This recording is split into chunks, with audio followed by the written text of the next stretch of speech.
저는 1965년에 태어났는데 왜 기초연금을 못 받나요? 죄송합니다만 선생님의 국민연금이 이 금액을 초과해서 기초연금을 받으실 수 없습니다. 안녕하세요, 여러분. 저는 복지상담사 이정은입니다. 오늘은 1962년부터 1969년 사이에 태어난 분들이 꼭 알아야 할 이야기입니다. 이 영상을 보지 않으면 큰 낭패를 당할 수 있습니다. 연금을 받는 금액이 특정 기준을 넘으면 생각보다 더 큰 문제가 생길 수 있어요. 사실 수천 명의 상담을 하면서 많은 분들이 이러한 사실을 모르고 연금을 받아왔다가 기초연금을 못 받는 사례를 많이 봤습니다. 그래서 이 영상을 만들었어요. 자, 이제 이야기를 시작해 볼게요. 아마 이런 생각을 해본 적 있으실 겁니다. 연금은 많이 받으면 무조건 좋지 않나? 맞습니다. 저도 그렇게 생각했었죠. 숫자만 보면 풍족해 보이죠. 하지만 현장에서 저는 전혀 다른 현실을 봤습니다. 연금이 늘어도 몇 달 안에 얼굴빛이 달라지는 분들이 많았어요. 얼마 전 김성호 씨라는 분이 상담실에 오셨어요. 66세가 되셔서 월 180만 원의 국민연금을 받게 되었다고 기뻐하셨죠. 평생을 버티며 얻은 보람을 느끼신다고 하셨고, 그 모습이 참 인상 깊었습니다. 그런데 그로부터 6개월 후 다시 상담실로 찾아오셔서 이렇게 말씀하셨습니다. 상담사님, 왜 기분이 좋지 않죠? 연금은 받았는데 생활비는 오히려 줄어든 것 같습니다. 이게 단순히 기분 탓이 아니라는 거 아시죠? 연금 수령액이 일정 기준을 넘으면 숨겨진 더 큰 함정들이 기다리고 있습니다. 첫 번째는 건강보험료, 두 번째는 세금, 그리고 마지막은 기초연금과의 충돌입니다. 이 세 가지가 겹치면 연금을 많이 받더라도 손에 쥐는 돈은 생각보다 훨씬 적습니다. 특히 1962년생부터 1969년생까지는 정책 변화로 인해 더욱 조심해야 하는 세대입니다. 그러면 어떻게 이런 일이 생길 수 있는 걸까요? 김성호 씨가 실제로 겪은 첫 번째 함정을 차례대로 설명해 드리겠습니다. 김성호 씨가 가장 먼저 놀란 점은 바로 건강보험료였습니다. 연금을 받으면 생활이 여유로워질 줄 알았는데 예상보다 더 많은 보험료가 빠져나간 거죠. 여러분도 혹시 이런 경험이 있으신가요? 연금이 늘었는데도 통장에 남는 돈이 그대로인 느낌. 그 이유는 간단합니다. 국민연금을 받으면 건강보험료가 자동으로 공제되기 때문입니다. 현재 건강보험료율은 7.09%로 정해져 있는데 이 요율이 적용됩니다. 예를 들어 월 180만 원을 받으면 약 12만 7천 원이 매달 빠져나갑니다. 그리고 65세 이상이 되면 장기 요양보험료까지 추가됩니다. 김성호 씨는 결국 연금 180만 원 중에서 약 14만 원을 내야 했고, 실제로 손에 쥐는 돈은 166만 원 정도였죠. 처음에 들었을 때 김성호 씨는 고개를 갸우뚱했어요. 왜 내가 받는 연금인데 이렇게 많은 돈이 빠져나가죠? 이런 상황을 쉽게 설명해 보면 마치 수박을 샀는데 겉보기엔 크고 싱싱해 보이지만 잘라보니 껍질이 두꺼워 먹을 수 있는 과육은 절반뿐인 느낌이랄까요?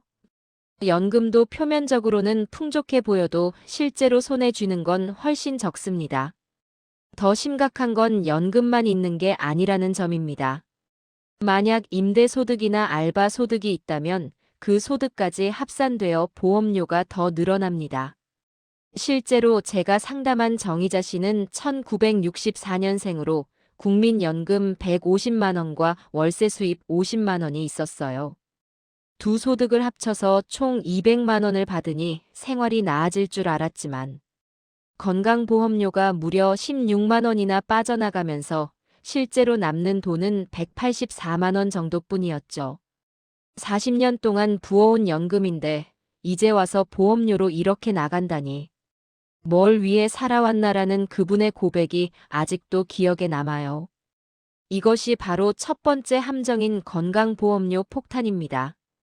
그럼 여기서 끝일까요? 아닙니다. 두 번째 함정은 세금입니다.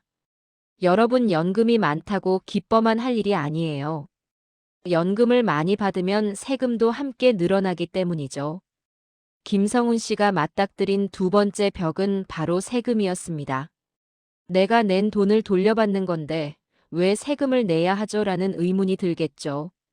그러나 현실은 냉정합니다.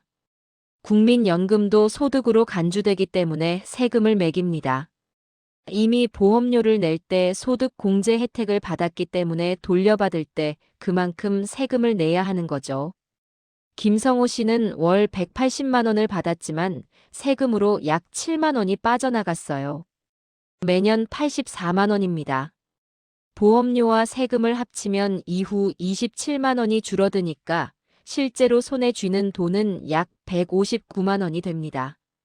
처음엔 풍족하다 싶었지만 현실은 훨씬 다르군요라고 고개를 숙였습니다. 여기서 중요한 점은 세금이 점점 더 무거워질 수 있다는 점입니다. 연금이 많을수록 세금도 증가하기 때문입니다. 즉 많이 받을수록 더 많이 내는 구조라는 거죠. 자, 그러면 세 번째 함정은 무엇일까요? 바로 기초연금과의 충돌입니다. 기초연금 많이 들어보셨죠? 월 최대 34만 2천 원을 주는 기초연금이 바로 그것입니다. 하지만 충격적인 사실은 국민연금을 많이 받을수록 기초연금을 못 받을 수 있다는 점입니다. 그럼 왜 이런 일이 발생할까요? 기초연금은 소득이 일정 기준 이하일 때만 받을 수 있는 혜택입니다. 그리고 그 기준을 넘으면 기초연금을 받을 수 없죠. 그래서 많은 분들이 이 사실을 몰라서 후회하고 있습니다. 62년생부터 69년생까지는 특히 더 조심해야 합니다. 예를 들어 2025년 기준으로 기초연금은 1인 기준 월 34만 2천 원까지 받을 수 있습니다. 그런데 문제는 국민연금을 많이 받으면 그 기준을 넘기 때문에 기초연금을 받지 못할 가능성이 높다는 것입니다. 이게 바로 국민연금을 열심히 낸 사람들이 더 큰 불이익을 당하는 아이러니한 현실입니다. 실제 사례를 들어볼까요? 대전에서 만난 63년생 윤정자 씨는 국민연금으로 월 200만 원을 받았습니다. 주변 사람들은 와 부럽다 했죠. 하지만 기초연금 신청 결과 그녀는 탈락했습니다.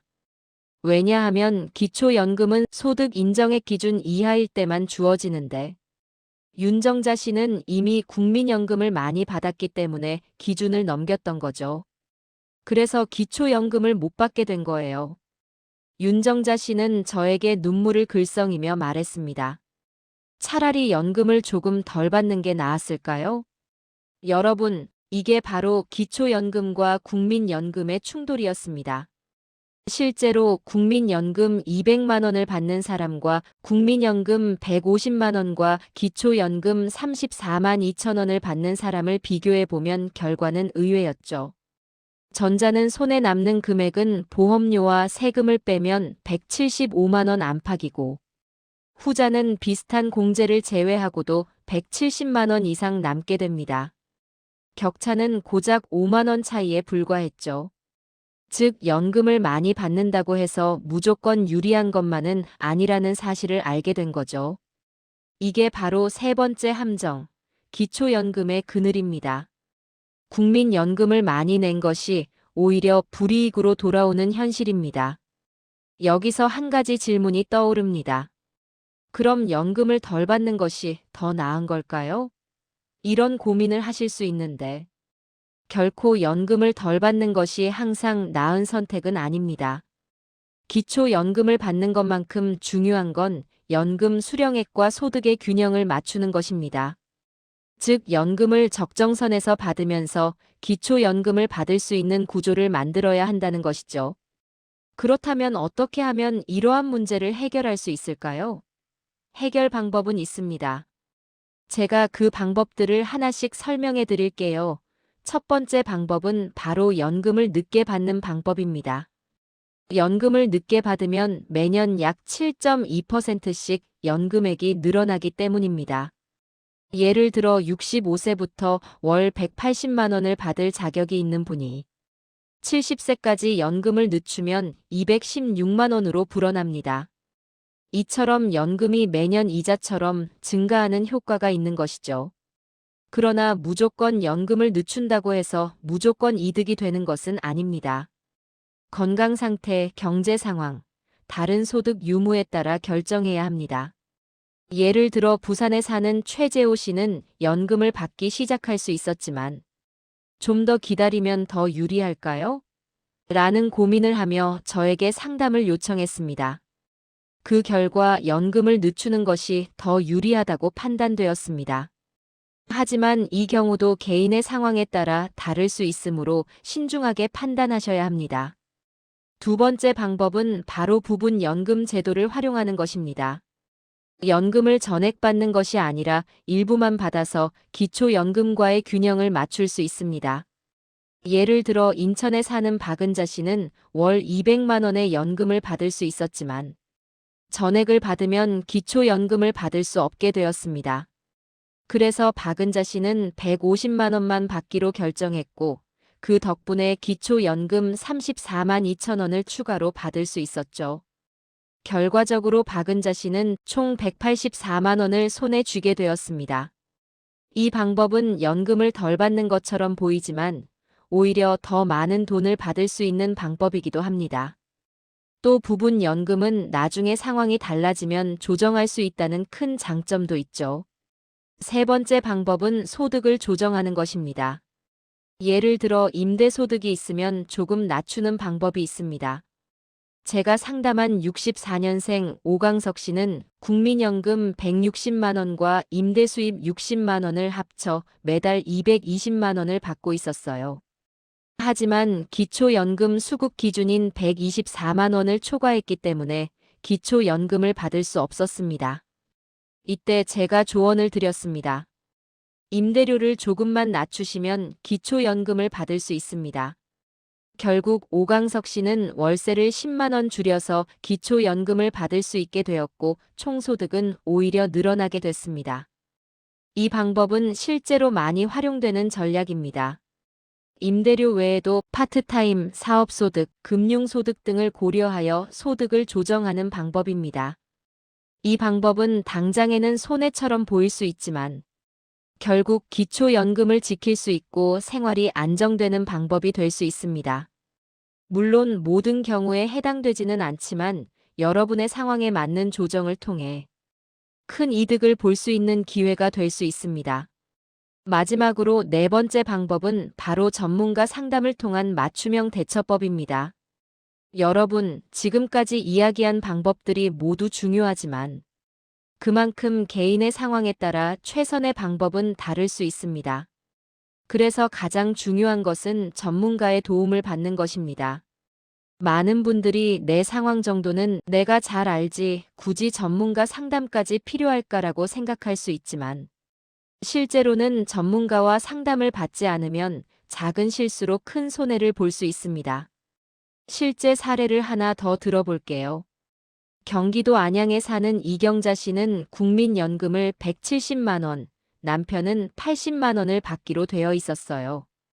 겉보기엔 안정적인 수입 같았지만 기초연금 조건에서 미세한 차이로 탈락할 위기에 처한 상황이었습니다. 제가 직접 계산을 다시 해본 결과 부부 합산 기준을 적용해 보니 연금 일부를 연기하는 게 더 유리하다고 판단되었습니다. 결국 이경자 씨 부부는 기초연금 수급권을 되찾을 수 있었습니다. 그때 이경자 씨 부부는 저에게 우린 몰랐을 거예요. 상담받길 정말 잘했네요. 라고 감사의 인사를 전해주셨죠. 이런 경험을 통해 확실히 알 수 있었던 건 연금 관련 문제는 혼자 고민하기보다는 전문가와 상담하는 것이 가장 현명하다는 것입니다. 여러분도 연금 문제로 고민이 있다면 혼자서 해결하려 하지 말고 전문가와 상담을 통해 정확한 계산을 받고 최적의 방법을 찾아가는 것이 중요합니다. 특히 가까운 국민연금공단이나 동사무소에서 쉽게 상담을 받을 수 있습니다. 신분증만 있으면 되고 복잡한 서류도 필요 없으니 걱정하지 마세요. 무엇보다 중요한 건 이 문제를 미루지 않고 빨리 해결하는 것입니다. 연금을 이미 받기 시작했다면 1년 내에 연금액을 변경할 수 있는 제도가 있기 때문에 조기 상담을 통해 불이익을 예방할 수 있습니다. 이제 마지막으로 오늘 이야기의 핵심을 정리해 드릴게요. 첫째, 국민연금을 많이 받으면 건강보험료가 크게 늘어납니다. 매달 10만 원에서 15만 원이 자동으로 빠져나가게 되죠. 둘째, 국민연금에도 세금이 붙습니다. 연금을 돌려받는다고 생각하지만 실상은 소득세가 부과됩니다. 적게는 몇만 원에서 많게는 수십만 원까지 매년 빠져나갈 수 있어요. 셋째, 국민연금을 많이 받으면 기초연금을 못 받을 수 있습니다. 2025년 기준으로 최대 월 34만 2천 원, 연간 400만 원 넘는 금액을 놓칠 수 있습니다. 이 세 가지가 겹치면 어떻게 될까요? 연금을 많이 받는 줄 알았는데 실제로는 손에 쥐는 돈이 훨씬 줄어드는 아이러니한 상황이 발생합니다. 그렇다면 이를 해결할 방법이 있을까요? 물론 방법은 있습니다. 첫 번째 방법은 연금을 늦게 받는 것입니다. 연금을 늦추면 매년 7.2%씩 증가하는 연금액을 받을 수 있습니다. 다만 자신의 건강 상태나 다른 소득을 고려해 신중히 결정해야 합니다. 두 번째 방법은 부분 연금을 받는 것입니다. 전액 연금을 받지 않고 일부만 받아서 기초연금과의 균형을 맞출 수 있습니다. 연금을 덜 받는 것처럼 보이지만 사실 더 많은 돈을 받을 수 있는 방법이죠. 세 번째 방법은 소득을 조정하는 것입니다. 임대료나 부수입을 조정해서 기초연금을 받을 수 있는 기준에 맞출 수 있습니다. 소득을 줄여서 기초연금을 받을 수 있다면 그 선택이 결국 더 큰 이득을 가져올 수 있습니다. 네 번째 방법은 전문가 상담을 받는 것입니다. 각자의 상황에 맞는 최적의 방법을 찾기 위해 전문가의 도움을 받는 것이 중요합니다. 상담을 통해 작은 실수를 피하고 최적의 해결책을 찾을 수 있습니다. 여러분, 연금 문제는 간단한 수학 문제가 아닙니다. 각자의 상황과 인생이 얽힌 복잡한 퍼즐과도 같습니다. 재산 규모, 배우자, 소득, 건강 상태, 앞으로의 계획 등이 모두 종합적으로 고려되어야 하기 때문에 전문가의 도움이 필요합니다. 전문가와 상담을 통해 미리 준비하고 계획적으로 대처하는 것이 손해를 피하는 가장 현명한 방법입니다. 감사합니다.